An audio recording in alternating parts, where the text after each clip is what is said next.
अच्छा बेटा, अगर अब हम लोग परमुटेशंस की बात करें तो जैसे क्वेश्चन नंबर 3 है, क्वेश्चन नंबर 3 परमुटेशन बेटा उस टाइम अप्लाई होगी जब कंडीशंस ना हो। कंडीशंस मुराद ये ना कह रहा हो कि और नंबर बनाना है, इवन नंबर बनाना है, 400 से कम का हो या मल्टीपल ऑफ 5 हो या डाटा के अंदर जीरो भी ना हो। परमुटेशन उस वक्त अप्लाई होगा जब नॉन जीरो नंबर्स हों, डिस्टिंक्ट नंबर्स हों, कंडीशन भी किसी किस्म की ना हो, तब जाके अप्लाई होगा। मतलब क्वेश्चन नंबर 3 को हम लोग सॉल्व कर सकते थे 6p3 के साथ, तो एग्जैक्ट हमारे पास 120 आंसर आ जाता है। हो गया ना परमुटेशन। Yes sir. अच्छा, इसी तरह से अगर क्वेश्चन नंबर 8 देखें, अच्छा बेटा इसके अलावा और कहीं पे परमुटेशन नहीं लग रहा, इस पे इसलिए नहीं लग रहा क्योंकि जीरो आ गए है। बाकी बी सी डी पे इसलिए नहीं लगा रहे क्योंकि इनके ऊपर कंडीशंस अप्लाई हो चुकी हैं। तो 5 और 6 के ऊपर भी जीरो के आ जाने की वजह से हम लोग अप्लाई नहीं कर रहे। रेपिटेशन अलाउड पर तो वैसे ही नहीं लगता। Done. Yes sir.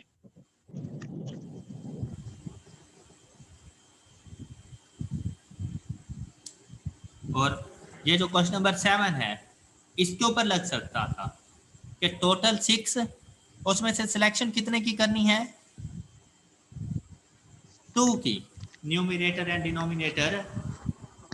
Yes sir. Yes 6p2, sir. तो जरा चेक करो 6p2 कितना आता है। 30। और हमने भी तो यही फाइंड किया था, 6 × 5 यस सर। 30। हो गया क्लियर। और क्वेश्चन नंबर 8 यस को सर। देखें। क्वेश्चन नंबर 8, 5 लोग हैं और पांचों के पांचों को लाइन अप करना है, तो जितने लोग हैं उतनी ही सिलेक्शन है। तो और नॉट अलाउड के साथ है ना। अब मिस्टर ए Yes, sir. इधर Yes, खड़ा हो sir. जाए, मिस्टर बी इधर खड़ा हो जाए, मिस्टर सी इधर खड़ा हो जाए, ये एक डिफरेंट अरेंजमेंट है। लेकिन अगर बी यहाँ पे आ जाए, सी इधर है इधर, ये एक डिफरेंट अरेंजमेंट है उनके खड़े होने की। तो बेटा Yes, इसके sir. लिए अब ये डिफरेंट है, ऑर्डर की इंपॉर्टेंस है। डन। Yes sir. Yes, तो sir. यहाँ पर 5p5, तो जरा 5p5 कीजिएगा इज इक्वल टू 120. 120। हो गया 120। 120। Yes Yes, sir. sir. और अगर आपको याद हो, इसका आंसर हमने फाइंड किया था 5 फैक्टोरियल, यूं यस सर। आपको Yes, याद sir. होगा मैंने आपसे कहा था 0 फैक्टोरियल इज इक्वल टू 1। 1। 1. तो आज इसको जरा साबित कर लेते हैं कि भाई 1 ही क्यों होता है।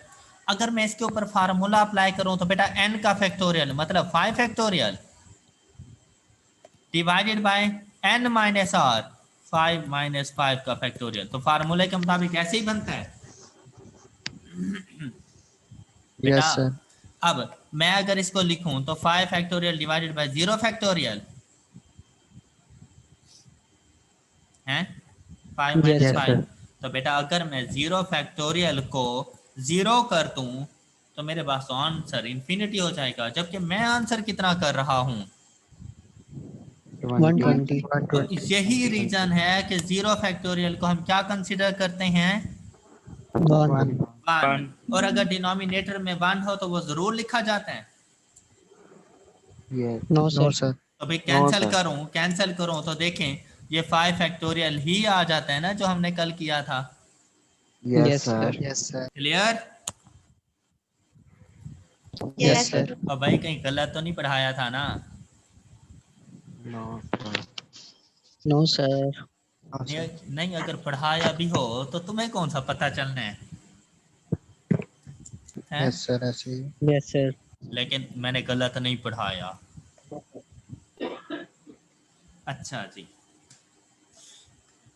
ये चलते चलते याद आया कि कल क्वेश्चन नंबर 12 और 13 तो हमने डिस्कस ही नहीं किए थे। हाँ ऐसे ही था ना। Yes sir. लेकिन Yes, sir. लेकिन बेटा इनका कॉन्सेप्ट डिस्कस कर चुका था क्वेश्चन नंबर 14-15 में, कॉन्सेप्ट डिस्कस कर चुका था। तो ये बिल्कुल उसी कॉन्सेप्ट के हैं बेटा आइडेंटिकल आइटम्स की परमुटेशंस। तो बेटा अगर आइडेंटिकल आइटम्स की परमुटेशन पूछ रहे हैं तो ये NPR वाला फार्मूला नहीं अप्लाई होता। तो उसके लिए जो फार्मूला अप्लाई होता है वो होता है टोटल का factorial divided by common numbers के फैक्टोरियल की मल्टीप्लिकेशन। तो क्वेश्चन नंबर 14 में ऐसे नहीं कर रहे थे हम,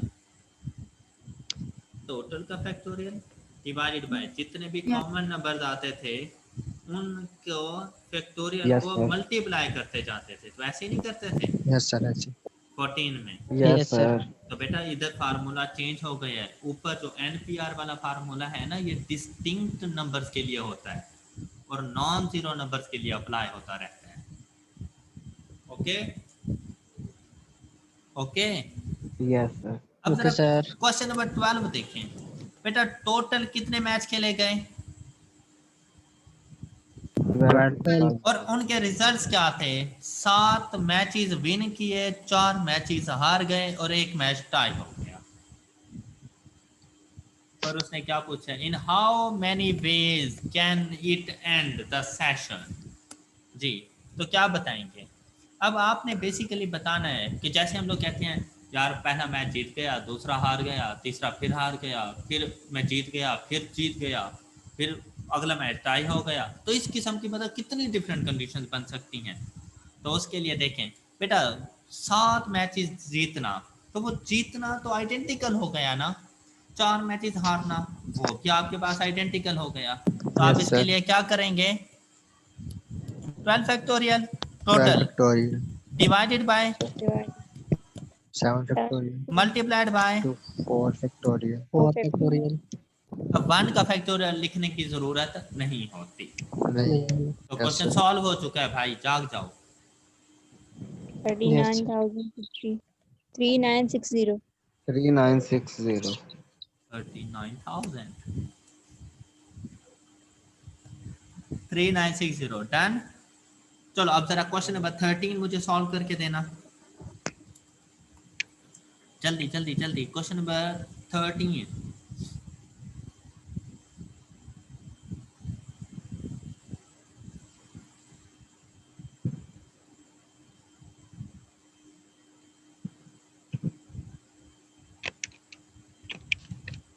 जल्दी जल्दी जल्दी शाबाश। और एग्जाम प्रेपरेशन के लिए बेटा अगर इन्हीं नोट्स को आप रिवाइज कर लेंगे तो एग्जाम्स की बहुत अच्छी प्रेपरेशन हो जानी है आप लोगों की। 252. 252, sir. 252. Yes, sir. अच्छा आपने इसको किस तरह से सॉल्व किया? 10 10 factorial factorial divided by 5 and 5. 5 Factorial. 5 factorial कहीं ऐसे तो नहीं कर multiple 5. दिया था? ऐसे ही Yes, किए. sir. ये Yes, नहीं sir. किया। ऐसे. तो ये आंसर आता है? Yes, sir. 250. तो सही आंसर आता है। हो गया डन। Yes, sir. अच्छा अब आ जाएं जरा क्वेश्चन नंबर 17 की तरफ। Question number 17, in how many ways a committee. तो कमेटी आ जाए तो फिर पता है ना परमुटेशन लगता है। Combination, sir. No, sir. Combination, sir. Combination, पक्का? sir. पक्का कॉम्बिनेशन लगता है। Yes, sir. पक्का. Yes, sir. शाबाश। अब कॉम्बिनेशन लगता है तो आपको 2 चीजों की जरूरत है। कौन सी? And N R. No. N R. R. Ticket total कितने हैं और उनमें से सिलेक्शन कितने की करनी है? 4% can be form committee of woman. ओए ओए ओए Man and woman. A, Man and woman. अच्छा मैं कहाँ पे पढ़ रहा हूँ? 4%. कमेटी 4%. ऑफ 4%। तो आर की वैल्यू है ये 4%। Can be formed from a group of 8 men and 6 women। अच्छा अभी मैं इस क्वेश्चन को थोड़ा सा ना मैं चेंज कर रहा हूँ। आप ऐसे समझे जैसे मैं आपसे कह रहा हूँ from a group of 14 persons,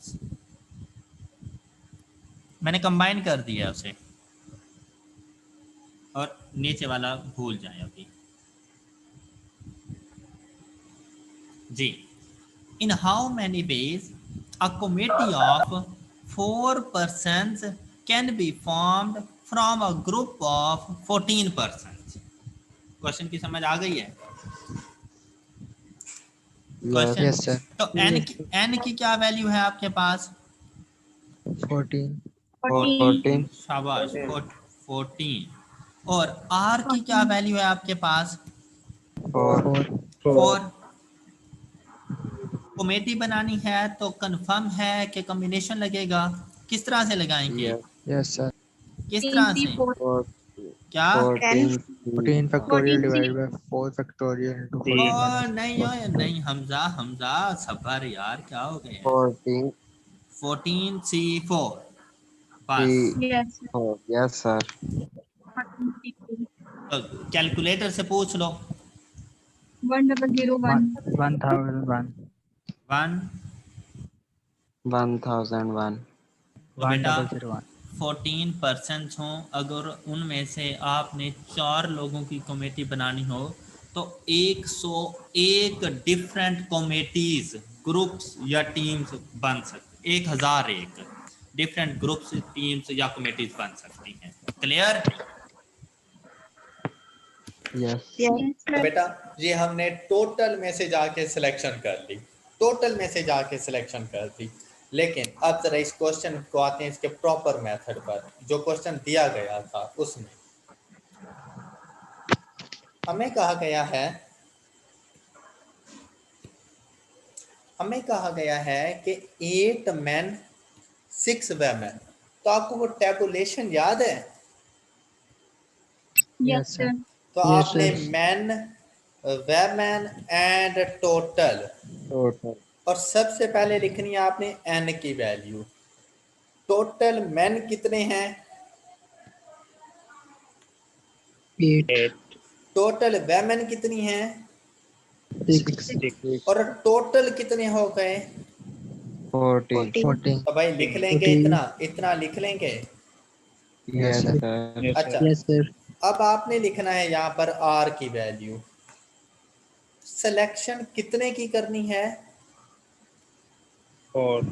तो वो 4. टोटल 4 की करनी है।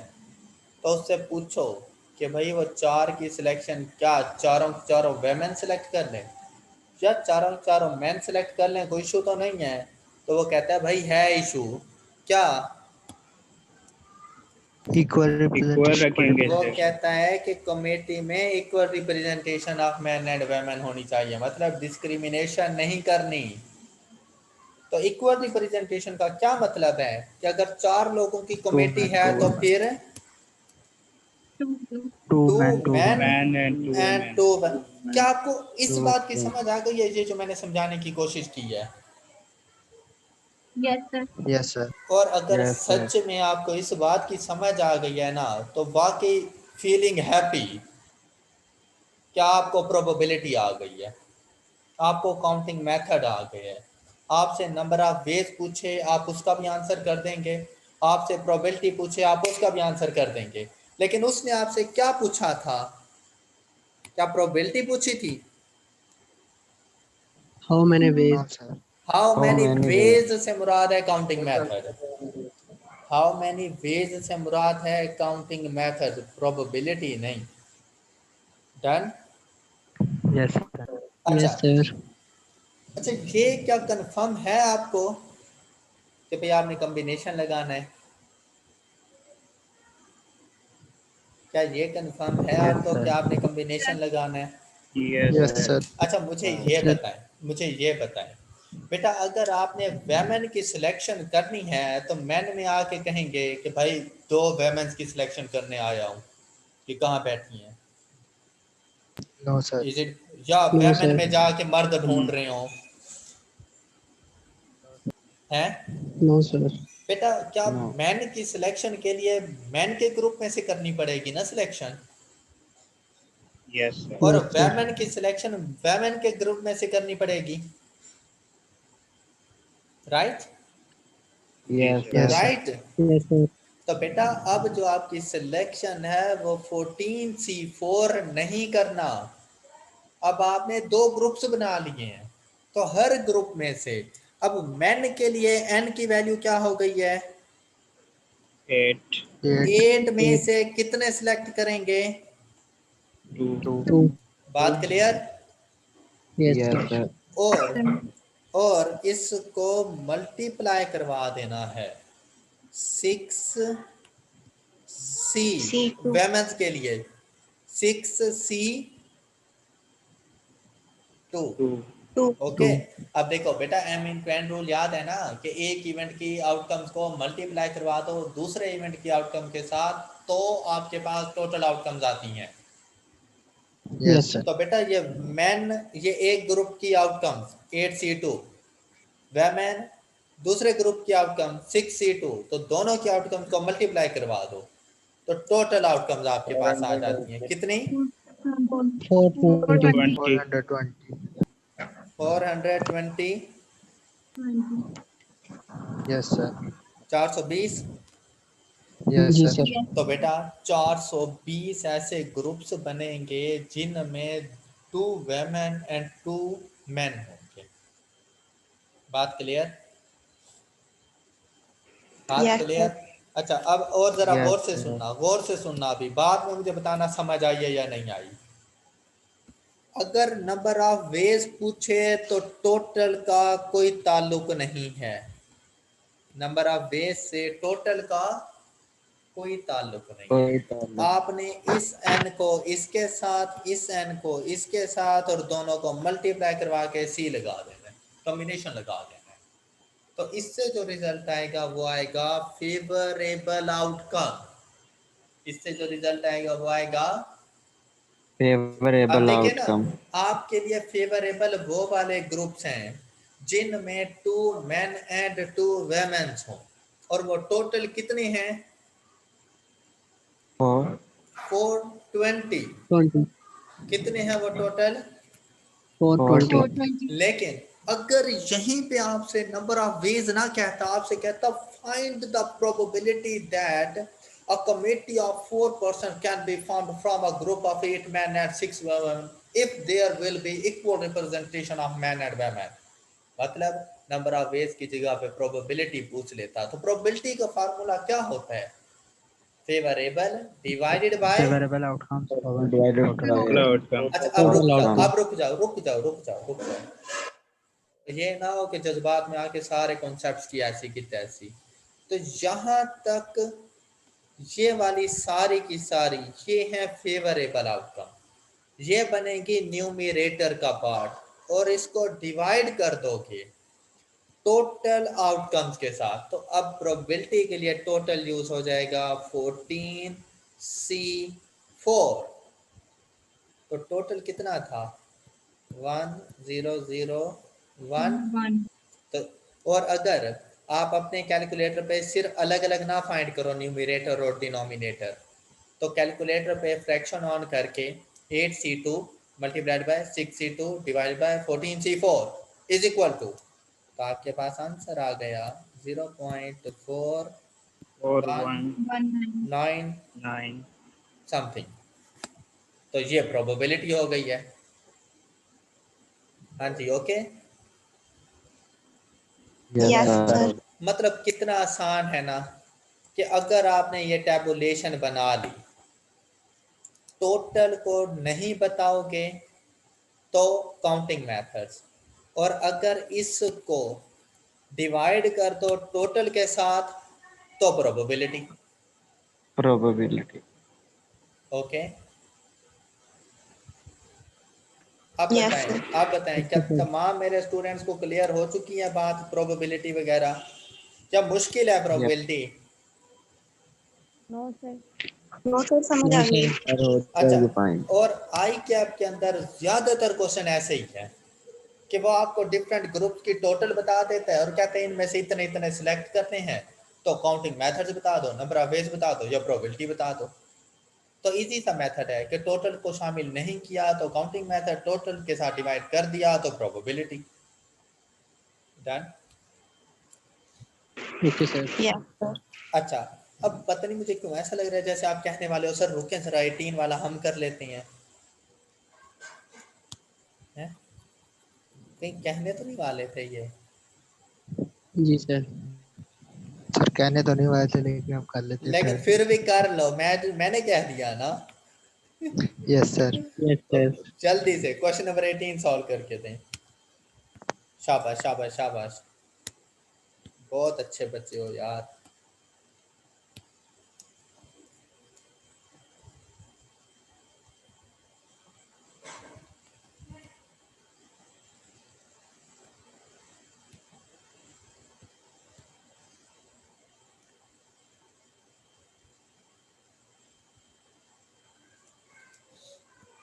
So it is 6c2 4 multiplied by 4c2. और आंसर? तो ये आंसर मेरा कैलकुलेटर खराब हो गया। बहुत अच्छा है। सर इधर में हम लिख देते हैं कैलकुलेटर खराब हो गया। सर हाँ क्या? 90 आता है। 90 90 आता है। 90। ओके। और अगर यहीं पे प्रोबेबिलिटी पूछ लेता तो फिर? फिर डिवाइडेड बाय वो कर देते टोटल के साथ। हाँ 10c4। 10c4, शाबाश। तो 90 डिवाइडेड बाय 10c4 करना क्या आता है? 0.428। अब ये ऐसा है कि अगर आपसे मतलब वो कंडीशंस वगैरह ना लगाता कि भाई मेल हैं फीमेल हैं क्या किस तरह से, तो फिर आप 10c4 करते। अब ये 10c4 का आंसर आता है 210, ऐसे ही है। Yes sir. तो हमारे पास प्रोबेबिलिटी की वैल्यू आ जाती है 3/7। 0.428। 3/7 ये यस भी सर। आंसर हो सकता है, या फिर 0.428। ओके।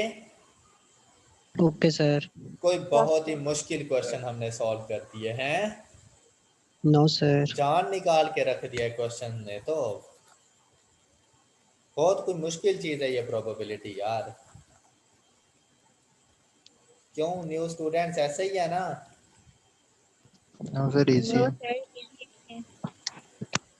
ऐसा नहीं लगता जैसे मुफ्ता लगा हुआ हो, मुफ्त के नंबर हो ये? Yes sir.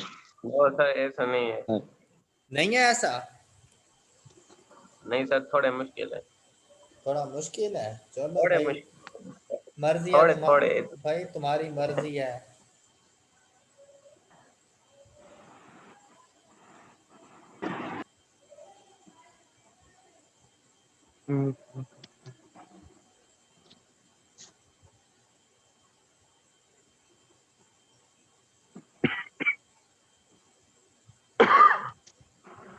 बेटा अगर प्रोबेबिलिटी अभी भी मुश्किल लग रही है ना, तो ये कभी नहीं समझ आ सकती फिर। नहीं सर, समझ में आ गई है। मैं